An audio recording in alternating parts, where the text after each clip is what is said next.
सावन सोमवार व्रत कथा। श्री शिवाय नमस्तुभ्यम। हर हर महादेव। आप सभी श्रोताओं को सावन के पहले सोमवार की हार्दिक शुभकामनाएं। आप सभी का दिन शुभ और मंगलमय हो। भगवान भोलेनाथ की कृपा हम सभी भक्तों पर सदा सर्वदा बनी रहे। जैसा कि हम सभी जानते हैं कि आज सावन माह का पहला सोमवार है। हिंदू धर्म में सावन का महीना बहुत पवित्र माना जाता है। इसे धर्म कर्म का माह भी कहा जाता है। सावन महीने का धार्मिक महत्व बहुत ज्यादा है। 12 महीनों में से सावन का महीना विशेष पहचान रखता है। इस दौरान व्रत, दान व पूजा पाठ करना अति उत्तम माना जाता है। इस बार का सावन अपने आप में अनूठा है।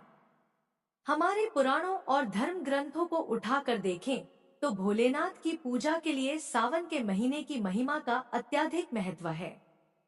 इस महीने में ही देवी पार्वती ने भगवान शिव की घोर तपस्या की थी और शिवजी ने उन्हें दर्शन भी इसी माह में दिए थे। तब से भक्तों का विश्वास है कि इस महीने में शिवजी की तपस्या और पूजा पाठ करने से शिवजी जल्द प्रसन्न होते हैं और जीवन सफल बनाते हैं। अब आइए श्रवण करते हैं सावन सोमवार की पौराणिक कथा, जिसे सुनने मात्र से ही भोलेनाथ की कृपा प्राप्त होती है। अमरपुर नगर में एक धनी व्यापारी रहता था और दूर दूर तक उसका व्यापार फैला हुआ था।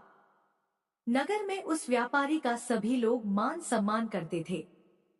इतना सब कुछ होने पर भी वह व्यापारी अंतर्मन से बहुत दुखी था, क्योंकि उस व्यापारी का कोई पुत्र नहीं था।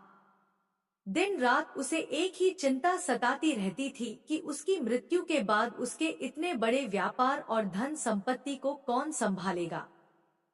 पुत्र पाने की इच्छा से वह व्यापारी प्रत्येक सोमवार भगवान शिव की व्रत पूजा किया करता था। सायंकाल को व्यापारी शिव मंदिर में जाकर भगवान शिव के सामने घी का दीपक जलाया करता था। उस व्यापारी की भक्ति देखकर एक दिन देवी पार्वती ने भगवान शिव से कहा, हे प्राणनाथ, यह व्यापारी आपका सच्चा भक्त है। कितने दिनों से यह सोमवार का व्रत और पूजा नियमित कर रहा है। हे प्रभु, आप इस व्यापारी की मनोकामना को अवश्य पूर्ण करें। भगवान शिव ने मुस्कुराते हुए कहा, हे पार्वती, इस संसार में सबको उसके कर्म के अनुसार फल की प्राप्ति होती है। प्राणी जैसा कर्म करते हैं उन्हें वैसा ही फल प्राप्त होता है। इसके बावजूद भी पार्वती जी नहीं मानी। उन्होंने भगवान भोलेनाथ से आग्रह करते हुए कहा, नहीं प्राणनाथ, आपको इस व्यापारी की इच्छा पूरी करनी ही पड़ेगी, क्योंकि यह आपका अनन्य भक्त है। प्रत्येक सोमवार आपका विधिवत व्रत रखता है और पूजा अर्चना के बाद आपको भोग लगाकर एक समय भोजन ग्रहण करता है। आपको इसे पुत्र प्राप्ति का वरदान देना ही होगा। देवी पार्वती का इतना आग्रह देखकर भगवान शिव ने कहा, है देवी, तुम्हारे आग्रह पर मैं इस व्यापारी को पुत्र प्राप्ति का वरदान देता हूँ, लेकिन इसका पुत्र 16 वर्ष से अधिक जीवित नहीं रहेगा। उसी रात भगवान शिव ने स्वप्न में उस व्यापारी को दर्शन देकर उसे पुत्र प्राप्ति का वरदान दिया और उसके पुत्र के 16 वर्ष तक जीवित रहने की बात भी बताई। भगवान के वरदान से व्यापारी को खुशी तो हुई, लेकिन पुत्र की अल्पायु की चिंता ने उस खुशी को नष्ट कर दिया। व्यापारी पहले की तरह सोमवार का विधिवत व्रत करता रहा। कुछ महीने पश्चात उसके घर अति सुंदर पुत्र उत्पन्न हुआ। पुत्र जन्म से व्यापारी के घर में खुशियां भर गईं। बहुत धूमधाम से पुत्र जन्म का समारोह मनाया गया।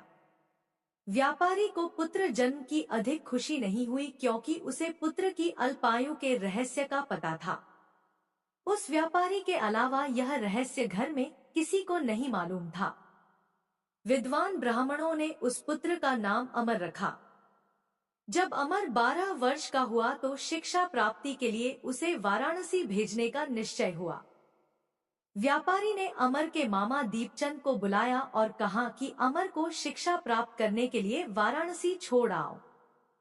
अमर अपने मामा के साथ शिक्षा प्राप्त करने के लिए चल दिया। रास्ते में जहां भी अमर और दीपचंद रात्रि विश्राम के लिए ठहरते, वहीं यज्ञ करते और ब्राह्मणों को भोजन कराते थे। लंबी यात्रा के बाद अमर और दीपचंद एक नगर में पहुंचे। उस नगर के राजा की कन्या के विवाह की खुशी में पूरे नगर को सजाया गया था। निश्चित समय पर बारात आ गई, लेकिन वर का पिता अपने बेटे के एक आंख से काने होने के कारण बहुत चिंतित था। उसे इस बात का भय सता रहा था कि राजा को इस बारे में पता चल गया तो कहीं वह विवाह से इनकार न कर दे और इससे उसकी बदनामी होगी। वर के पिता ने अमर को देखा तो उसके मस्तिष्क में एक विचार आया।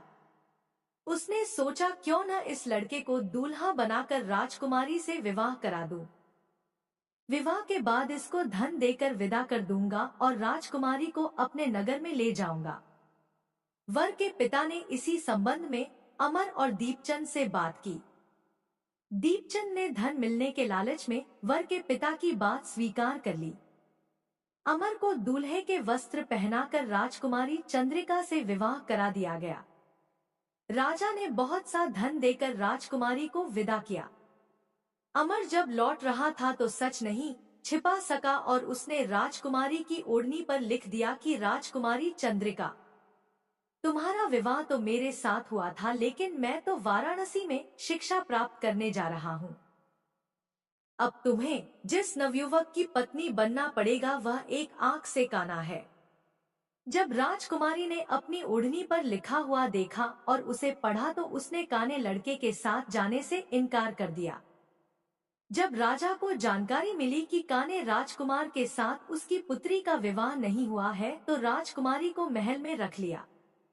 उधर अमर अपने मामा दीपचंद के साथ वाराणसी पहुंच गया। अमर ने गुरुकुल में पढ़ना शुरू कर दिया। जब अमर की आयु 16 वर्ष पूरी हुई तो उसने एक यज्ञ किया।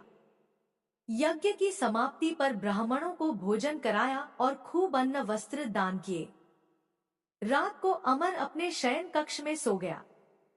शिवजी के वरदान के अनुसार शयनावस्था में ही अमर के प्राण पखेरु उड़ गए।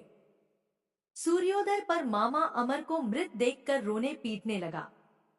आसपास के लोग भी एकत्र होकर दुख प्रकट करने लगे। मामा के रोने विलाप करने के स्वर समीप से गुजरते हुए भगवान शिव और माता पार्वती ने भी सुने।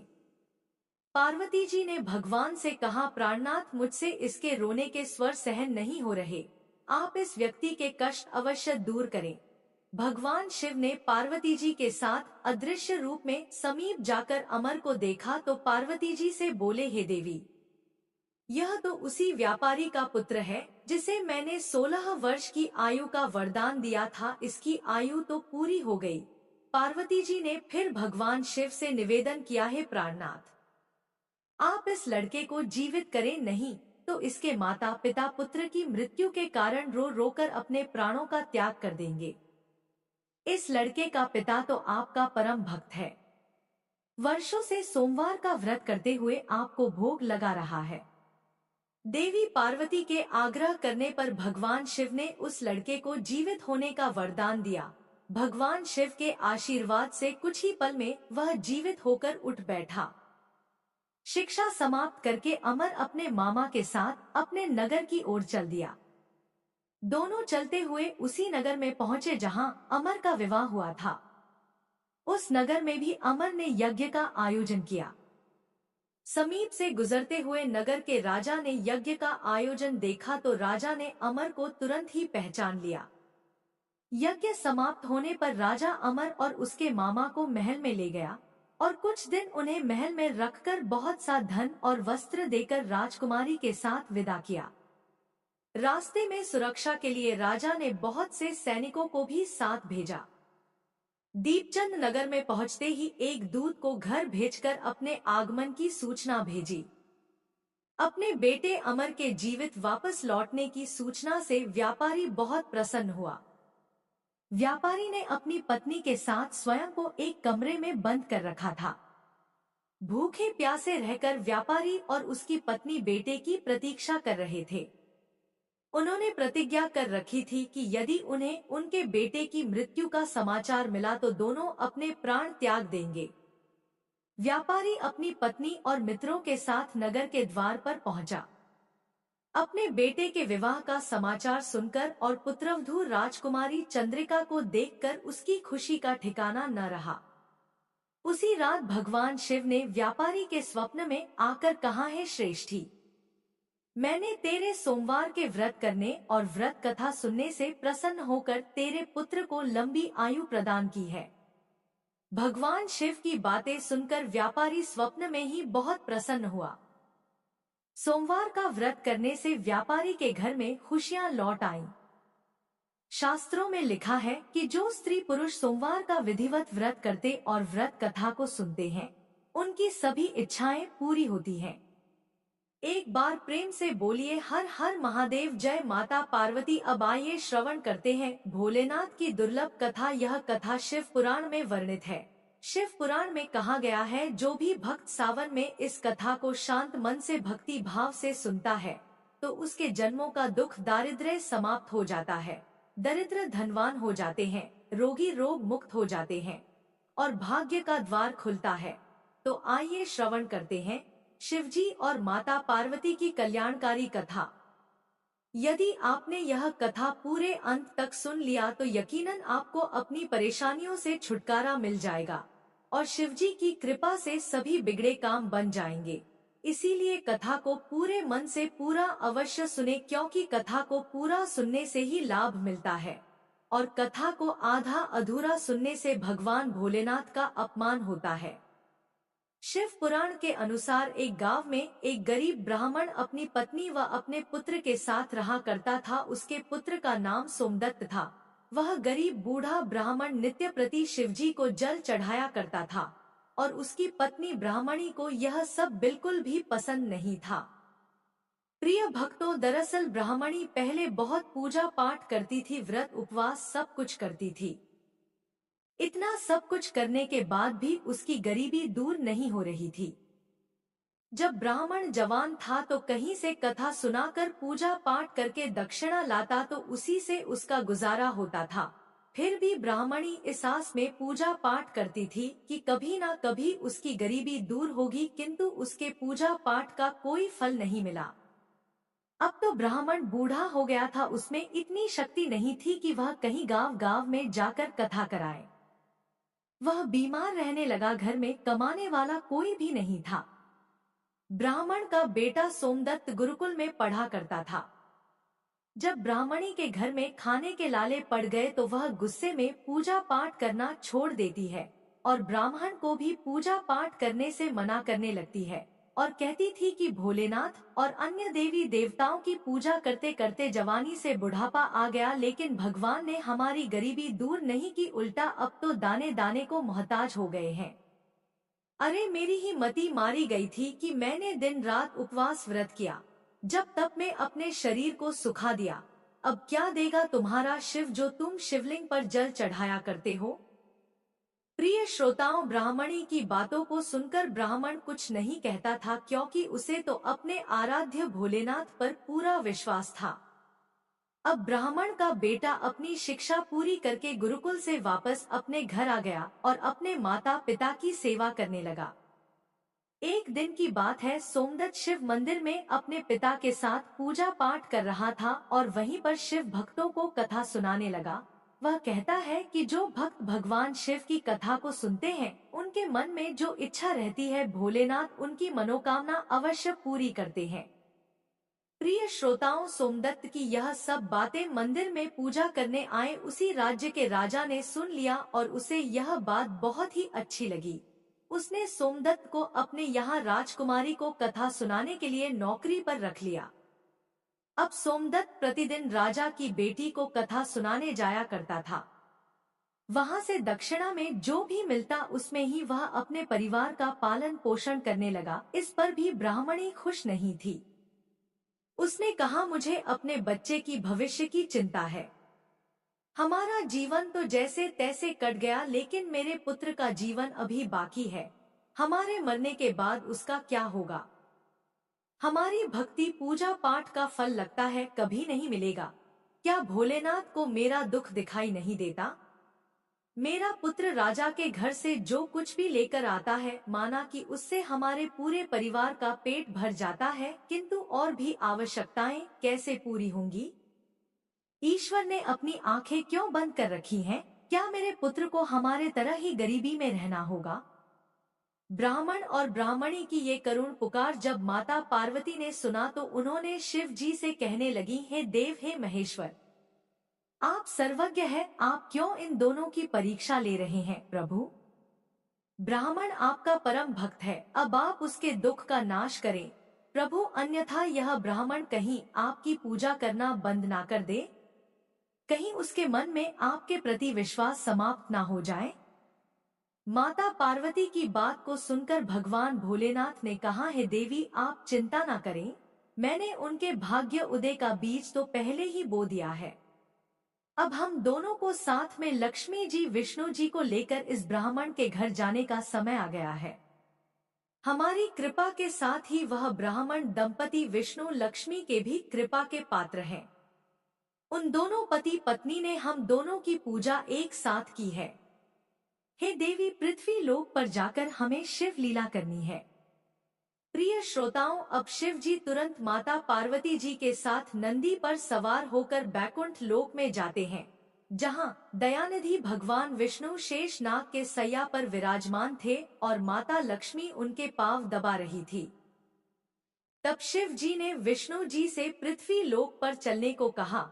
विष्णु जी बोले, हे देवी लक्ष्मी, चलिए, हमारे भक्त का बुलावा आ गया है।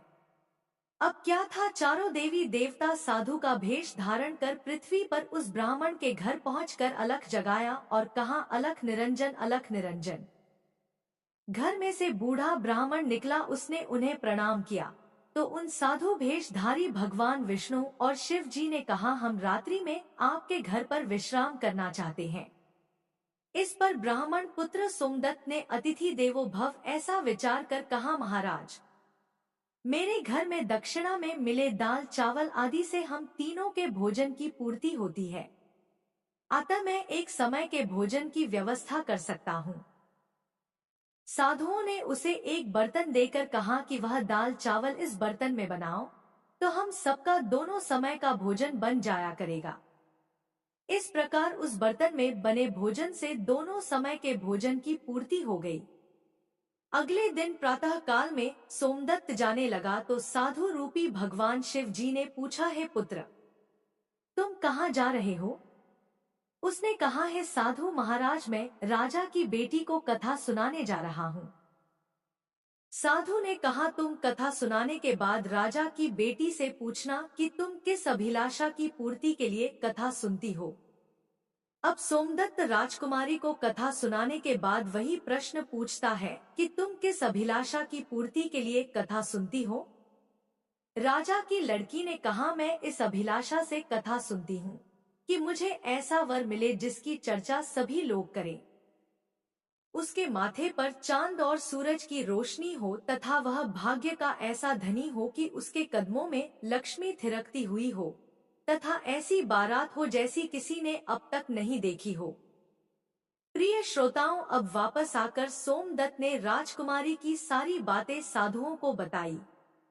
अब देखिए, अगले दिन प्रातः काल में जब वह कथा सुनाने के लिए जाने लगा तो साधुओं ने कहा, बच्चा, आज राजा की बेटी से फिर वही प्रश्न करना। वह फिर से तुम्हें कल वाली बातें बताए तो तुम यह तुरंत कह देना कि जैसा पति तुम्हें चाहिए वैसा केवल मैं ही हूँ, ऐसा कहकर भाग आना। सोमदत्त ने कहा, है साधु महाराज, कहाँ एक मैं गरीब ब्राह्मण जिसका घर उसकी दी हुई दक्षिणा पर चलता है, और कहाँ वह राजा की पुत्री। राजा मुझे और मेरे परिवार को मृत्यु दंड देकर मौत के घाट उतार देगा, अतः मैं ऐसा नहीं करूँगा। साधु ने कहा कि ठीक है, हम तुम्हें परिवार सहित अभी श्राप से भस्म किए देते हैं। सोमदत्त पहले ही उनके चमत्कार से डरा हुआ था। उसने सोचा कि राजा तो बाद में मृत्यु दंड देगा, यह तो अभी अपने श्राप से भस्म कर देंगे। अतः साधुओं को आश्वासन देकर कथा सुनाने के लिए चला गया। कथा सुनाने के बाद सोमदत्त ने कहा, है राजकुमारी, कल आपने जो बताया था उसके अनुसार जैसा वर तुम्हें चाहिए वैसा वर मैं ही हूँ। ऐसा कहकर तुरंत वह वहां से भाग आया। राजा की पुत्री को एकदम आघात पहुंच गया। उसने दासी के द्वारा अपने पिताजी को बुलाकर सब बात बताई। राजा ने आश्वासन दिया कि उस उदंड ब्राह्मण को उसकी सजा मिलेगी। राजा ने तुरंत अपने मंत्रियों से विचार विमर्श किया। एक वरिष्ठ मंत्री ने कहा, महाराज, उसने अपराध तो फांसी दिए जाने वाला किया है, परंतु वह एक ब्राह्मण है, उसे फांसी देने पर एक ब्राह्मण हत्या का पाप लगेगा। कुछ ऐसा किया जाए कि वह दंडित भी हो जाए और ब्राह्मण हत्या का पाप भी ना लगे। काफी विचार विमर्श करने के बाद तय हुआ कि शादी का निमंत्रण पत्र कुछ शर्तों के साथ भिजवाया जाए। राजा ने शर्तों वाला निमंत्रण पत्र लिखवा कर अपने नौकर के हाथ सोमदत्त के पिता के पास भिजवा दिया। उधर सोमदत्त ने घर पहुंचकर साधुओं को बताया कि आपके कहे अनुसार कहने पर राजकन्या बहुत क्रोधित हो गई। अब शीघ्र ही फांसी का संदेश पहुंचने वाला है। कुछ समय बाद नौकर निमंत्रण पत्र लेकर वहां पहुंच गया। साधुओं ने नौकर को सम्मान सहित बिठाकर सोमदत्त को निमंत्रण पत्र पढ़कर सुनाने को कहा। पत्र इस प्रकार था, अर्थात पत्र पर लिखा था, हे ब्राह्मण पुत्र, हमें तुम्हारा शादी का प्रस्ताव मंजूर है, परंतु साथ साथ हमारी कुछ शर्तें भी हैं। हमारे द्वारा सभी शर्तें पूरी करने पर हम अपनी कन्या का विवाह तुम्हारे साथ कर देंगे। शर्तें पूरी न होने पर तुम्हें परिवार सहित फांसी दे दी जाएगी। शर्त इस प्रकार से है, पहली शर्त यह है कि बारातियों के ठहरने वाले सभी बारात घर तथा बनाए गए सभी तंबू बारातियों से भरे होने चाहिए, कोई भी तंबू खाली नहीं रहना चाहिए। दूसरी शर्त, बाराती के आतिथ्य सत्कार में बनाई गई सभी खाद्य सामग्री उपयोग होनी चाहिए, कुछ भी बचना नहीं चाहिए। तीसरी शर्त, ऐसी अद्भुत बारात आनी चाहिए जिसकी प्रशंसा हर व्यक्ति के जबान पर हो। बारात आने पर यदि कोई भी शर्त अधूरी होगी तो बारात में आने वाले सभी बारातियों को फांसी दे दी जाएगी। पत्र पढ़कर सोमदत्त डर से कांपने लगा। साधुओं ने कहा, तुम डरो नहीं, नौकर को भोजन खिलाकर पत्र का उत्तर देकर विदा करो और पत्र में लिखो कि आप विवाह की तैयारी करें, हम बारात लेकर आ रहे हैं। नौकर को भोजन में दाल भात परोसा गया, लेकिन भगवान शिव की कृपा से नौकर की थाली में 36 प्रकार का भोजन बन गया। विदाई में साधुओं ने, जो कि साधु के वेश में भोलेनाथ और विष्णु जी थे, उस नौकर को मुट्ठी भर धूनी की राख पत्र देकर विदा किया। बाहर आकर नौकर ने देखा कि वह राख नहीं हीरे मोती हैं। वह बहुत खुश हुआ। राजा ने सकारात्मक उत्तर प्राप्त होने पर विचार किया कि वह गरीब ब्राह्मण किसके भरोसे ऐसा कर रहा है। क्या कोई दुश्मन राजा उसका साथ दे रहा है? यही सोचकर राजा ने शहर के तमाम बारात घर सजवा दिए और अनेकों तंबू लगवा दिए। राजा का विश्वास था कि अधिक आदमी न आने के कारण वह शर्त हार जाएगा। सोमदत्त अपनी बारात में चलने के लिए जिसे भी कहता वही उसे यह कहकर मना कर देता कि नहीं, तुम्हारा तो अंतिम समय आ गया है, हम बारात में तुम्हारे साथ मरने के लिए क्यों जाए। ऐसी बात सुनकर वह बहुत ही परेशान था। शादी वाले दिन सोमदत्त को परेशान देखकर साधुओं ने कहा, पुत्र, आज तुम्हारा विवाह है और तुम परेशान हो रहे हो, तैयार होकर हमारे साथ चलो। तुम किसी भी बात की चिंता मत करो, हम तुम्हारे साथ हैं। सोमदत्त ने भाग्य में जो लिखा है वही होगा, यही सोचकर तैयार होकर साधुओं के साथ चल दिया। भगवान शिव जी ने इस बारात में चलने के लिए सभी देवताओं को मनुष्य रूप में आमंत्रित कर दिया तथा भूत प्रेत व अनेक गणों को भी शादी में बुला लिया, जिसके कारण सभी बारात घर व लगाए गए सभी तंबू भर गए। इसके बाद भी कुछ बाराती बिना तंबू के रह गए। राजा के पास सूचना भिजवाई गई कि बारातियों के ठहरने का और प्रबंध कराया जाए। सूचना मिलने पर राजा ने विचार किया कि कहां से इतने बाराती आ गए हैं, चलकर देखना चाहिए। फिर क्या था, राजा तुरंत वहां पहुंचा। राजा को आया देखकर शिवजी ने शुक्र व शनि जी को बच्चे के रूप में बनाकर भूख के कारण रुला दिया। राजा ने दो बच्चों को रोते हुए देखकर पूछा कि यह बच्चे क्यों रो रहे हैं। साधु बने शिवजी ने कहा, इन्हें भूख लगी है राजन। राजा ने उन बच्चों को खाना खिलाने के लिए भेज दिया। कुछ समय बाद राजा के कर्मचारी ने आकर बताया कि महाराज, वे दोनों बच्चे तो सारा का सारा भोजन खा गए हैं और फिर भी भूख भूख चिल्ला रहे हैं।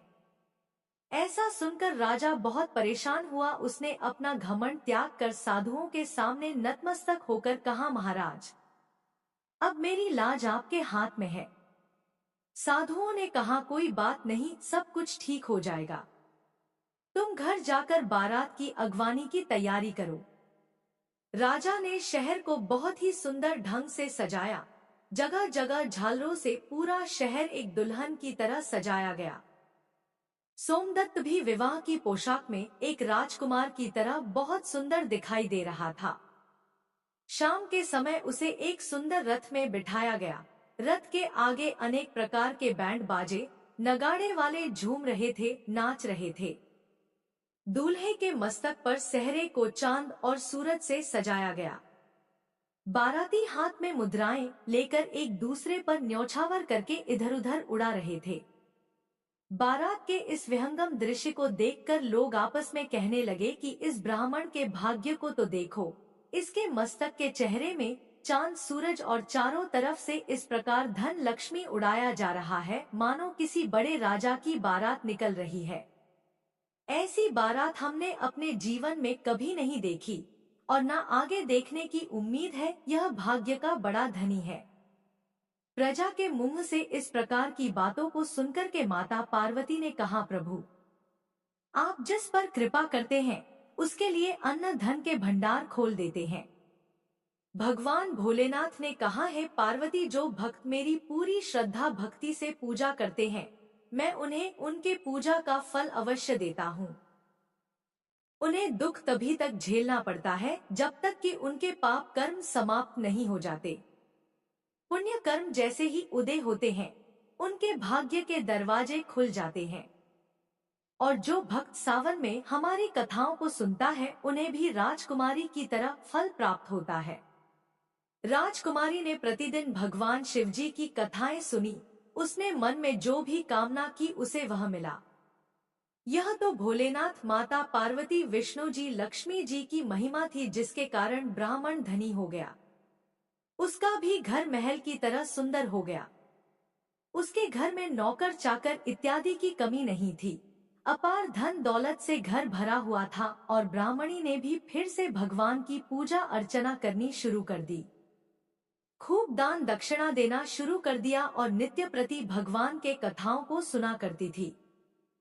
एक बार प्रेम से बोलिए, शंकर भगवान की जय। हर हर महादेव।